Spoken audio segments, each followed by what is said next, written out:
Las inmunoglobulinas las usamos en situaciones muy especiales. Realmente, en mi historia reumatológica, creo que en 2 o 3 oportunidades solamente tuve necesidad de usarlo, en pacientes en terapia intensiva o en pacientes muy complejos. Y bueno, hoy Fabián hablaba de las miopatías inflamatorias y es cierto que algunas miopatías inflamatorias son extremadamente activas, son extremadamente graves, y ahí es donde uno debería pensar en las inmunoglobulinas, en la plasmaféresis. Así que bueno, eso ténganlo en cuenta. En el lupus, cuando hay trombocitopenia o hay hemólisis, ahí tiene indicación también, si no, no responde a los pulsos de corticoide y si no responde a algún autoinmunosupresor.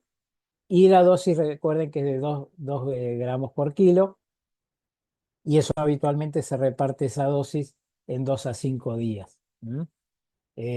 Y bueno, acá bueno, quedó mal, pero pensar en la sobrecarga de volumen, es un medicamento que se hace endovenoso y donde uno lo está expandiendo puede generar alguna sobrecarga. Cortito, tratamiento de la artritis reumatoidea, no vamos a ver todo, es solamente algunas cosas puntuales. Fíjense que el objetivo de la artritis reumatoidea o del tratamiento de la artritis es retardar y impedir la aparición de, yo diría, de erosiones y deformidades articulares, restablecer y mantener la capacidad funcional, porque el paciente inflamado se mueve poco, se limita, mejorar su calidad de vida, pero hay algo que es fundamental. Hoy en día vemos pacientes con artritis reumatoide con compromiso respiratorio más que antes, porque hoy en día ya no le pedimos más la placa de tórax, le pedimos una tomografía y ya empezamos a ver fibrosis mucho más incipiente. Y los pacientes con artritis reumatoide tienen un riesgo cardiovascular elevado, o sea, tienen mayor incidencia de eventos cardiovasculares, por los cuales tienen más infarto, más ACV. O sea que nosotros, cuando estamos tratando a un paciente con artritis reumatoidea, no simplemente le estamos tratando la inflamación de sus articulaciones, estamos impidiendo una mortalidad prematura. Estos son los agentes biológicos, por supuesto que no me voy a explayar en ellos, no tiene sentido, en el sentido que tendríamos clases enteras de esto, pero sí saber por lo menos las clasificaciones, sí saber cómo eh, englobarlos, y ahí lo ven a César Misten, que gracias a él, bueno, todo esto fue posible, en realidad, lo de los biológicos, y ha cambiado la medicina. Y fíjense que nosotros la primera etapa de los anti-TNF, perdón, de los biológicos, fueron los anti-TNF alfa, que hoy en día siguen vigentes, por supuesto, pero arrancaron allá con el infliximab, con el etanercept en el 2000, en el 99, y después de ahí fue una cadena de apariciones, todos estos son anti-TNF, o sea que comparten mecanismos. Después tenemos los anticélulas B, ¿no? El CD20, que es el rituximab, nosotros lo usamos también en aquellos pacientes con vasculitis, en aquellos pacientes con patologías severas. El abatacept es un muy buen medicamento en artritis reumatoidea, este bloquea la coestimulación de las células T. Y después tenemos la que bloquea la interleuquina 16 y la interleuquina 1, que es la anakinra, es un medicamento que en Argentina no se consigue, es un poco complejo utilizarlo, pero en algunos pacientes, sobre todo en aquellos chicos con algunas patologías autoinflamatorias, requieren este medicamento. Acá hay un resumencito de lo que hoy decíamos, las drogas de acción inmediata sintéticas, serían como los biológicos, pero dirigidos, y son sintéticos porque son en comprimidos. ¿Sí? Fíjense, estos medicamentos bloquean la JAK quinasa, que en realidad es otra vía de inflamación, y el JAK es el JAK 1, 2, 3. Entonces hay algunos que son más selectivos para uno, para el otro, y por eso ahí está la variedad, pero los más conocidos es el tofacitinib, baricitinib y el upadacitinib, que cada uno de ellos tienen alguna indicación un poco más precisa. Todos se utilizan en artritis reumatoidea, ya hoy se usan o tienen indicaciones en artropatía psoriásica, algunos en espondilitis anquilosante, y hay ya algunos trabajos incluso de uso en lupus o en alguna otra patología autoinmune, pero básicamente, como les decía hoy, esto da para charlarlo mucho, pero por lo menos tener un pantallazo de saber cuando uno habla de un biológico, cuando uno habla de un biológico sintético, llamémoslo así, o una DIMAR sintética, que son los comprimidos, los biológicos en comprimidos, son los que bloquean la vía del JAK. En realidad, estos en común tienen muy buen efecto, pero también tener en cuenta que son medicamentos que básicamente hay que tener dos cosas, porque eso es una cuestión de clase, que son pacientes que pueden tener más herpes zóster o más predisposición al herpes zóster cuando utilizan estos JAK inhibidores y pueden tener mayor eventos trombóticos. Entonces, hoy en día hubo alertas de uso de los JAK inhibidores en pacientes con trombosis y con pacientes con riesgo cardiovasculares elevado. Entonces, hoy en día se habla de que en mayores de 65 años no deberíamos usarlo y en aquel paciente menor de 65 años, pero que ha tenido trombosis previa o ha tenido herpes a repetición, tratar de buscar otra alternativa terapéutica y no quedarnos con esto. ¿Mm? Esto no se me asusten, esto es rápido, esto es artropatía psoriásica, es solamente para que ustedes vean los mecanismos por los cuales se produce el mecanismo de inflamación de las articulaciones, de los tendones y de la piel en el paciente con psoriasis.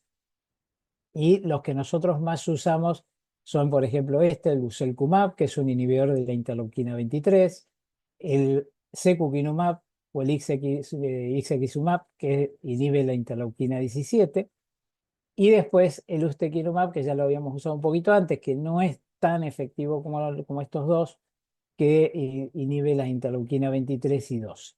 ¿Sí? Después, por supuesto, se pueden usar los anti-TNF que hoy vimos, el etanercept, el infliximab, el golimumab. Tienen indicación en pacientes con, llamémoslo como con enfermedad psoriásica, porque hoy en día se habla de enfermedad psoriásica, pero los que más se están usando son los que inhiben la interleuquina 23 y la interleuquina 17. Y acá abajo van a ver el tofacitinib, que nos hablamos recién, el biológico en comprimidos, el JAK inhibidor, que ya asoma ahí abajo como una alternativa de tratamiento. Esto es muy rapidito, son las recomendaciones celular del lupus eritematoso sistémico, son las del 2023, esto no es para que lo lean, yo ahí les hice un poquito de zoom. Vamos a ver solo tres de las recomendaciones, lo de la hidroxicloroquina que debe estar en todos los pacientes, fíjense que dice acá, a menos que esté contraindicado. El segundo es el uso de los corticoides, pero que me fui para atrás. Ahí vamos. Si es necesario, a la dosis más baja posible. Fíjense que acá cuando dice tratar de utilizar el mantenimiento 5 miligramos o menos de prednisona por día y los pulsos en lo posible desde 125 miligramos hasta 1000, pero no, hoy se trata de entre 125 y 500 sería lo ideal. ¿Sí? Y en aquel paciente que no responde a hidroxicloroquina, pueden combinarse con corticoides y en realidad, bueno, a partir de ahí podemos usar metotrexato, podemos usar azatioprina, podemos usar micofenolato, o sea, tenemos un espectro de medicaciones para utilizar en el paciente con lupus, pero habitualmente la hidroxicloroquina va en la cabeza, el corticoide en las dosis más bajas posibles, y si hacemos un resumencito de los medicamentos que tenemos para el lupus, tenemos la hidroxicloroquina que no está acá, pero no está acá porque esa está fija, salvo que esté contraindicado. Pero acá tenemos la satioprina, el micofenolato, que eso ya lo usamos en nefritis lúpica sobre todo, pero en mantenimiento.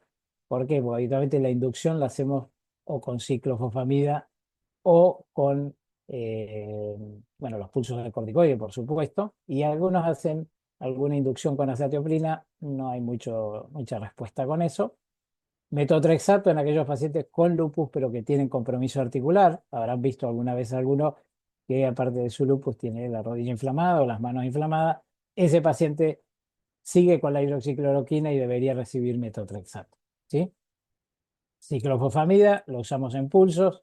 Acá sí es de inducción, sobre todo en las nefritis lúpicas, el sistema nervioso, o sea, en los cuadros con compromiso de órganos vitales. ¿Mm? Y después, como todo, en el lupus tenemos biológicos y tenemos el belimumab, que es un biológico que es un antibilis, se llama así, que es una de las vías de inflamación, que se hablaría de uso en pacientes no tan severos, en los usos en pacientes moderados sobre todo, y en lo posible sin compromiso renal. El anifrolumab también es un antiinterferón gamma, que en este caso se utiliza mucho en la parte articular y de piel. Y el caso del rituximab, ya cuando hay un compromiso sistémico más severo o compromiso de órganos vitales, es una buena alternativa cuando no funciona el micofenolato o no funciona la ciclofosfamida. Y ya para ir terminando, ¿cuándo derivar al reumatólogo? Porque en realidad, como yo les decía hoy acá, o sea, nosotros acá tenemos que trabajar en conjunto y los que ven muchas veces los pacientes más frecuentes son ustedes. Entonces, decir, bueno, ¿cuándo derivo? En el caso inicial, cuando sospecho una enfermedad reumática, porque por ahí uno no tiene diagnóstico el paciente o no tiene una alta sospecha, lo manda. Si en aquel paciente que ya sabemos que tiene una artritis y vemos que persiste inflamado pese a los tratamientos, es una alternativa que el médico clínico por ahí no se anima a ajustarle la dosis, que lo derive o que vea que no está respondiendo, o sea, sería un poco similar al otro, o en aquellos casos complejos que uno ve que ya hay compromiso sistémico, hay pancitopenias o leucopenias, eh, o una hemólisis, o bueno, lo que sea, bueno, más vale que ahí estaremos para dar una mano. Terapia no farmacológica es cortito, es solo esta diapositiva. Es importante la educación al paciente, es importante que nuestros pacientes nos dediquemos 10 o 15 minutos o lo que sea para explicarle su enfermedad, para explicarle lo del tratamiento. El control de peso, sobre todo en aquellos pacientes con patología articular, sobre todo. Por supuesto que no nos viene bien que esté gordo ninguno, pero en un paciente con patología articular es fundamental. Hoy en día, y a ustedes se lo deben preguntar, las dietas antiinflamatorias, si son útiles o no. Fíjense que las dietas antiinflamatorias están como recomendaciones, no como indicación, porque no hay una evidencia extrema que la gran mayoría de los pacientes mejoren con eso, pero hay algunos que andan bien, por lo cual, en el caso personal mío, yo les pido, si quieren y desean, que lo prueben, y si no funciona, sigan consumiendo, a ver, evite el sobrepeso, pero que haga una dieta general. Terapia física, en ese caso estaríamos usando kinesiología, básicamente. La terapia física es dirigida. Ahí se hacen ejercicios isométricos, isotónicos, depende de la patología. Y también acá estamos hablando mucho de lo articular, ¿sí? Paciente con psoriasis, con artritis reumatoidea o espondilitis anquilosante. Programas de ejercicios aeróbicos, ahí ya nos vamos al gimnasio, ahí vamos a la gimnasia general, pilates, yoga, que no sea de sobrecarga, que no sea de impacto, ¿sí? Y que sea con grupos de gente de su edad o incluso hasta más grandes para evitar el exceso.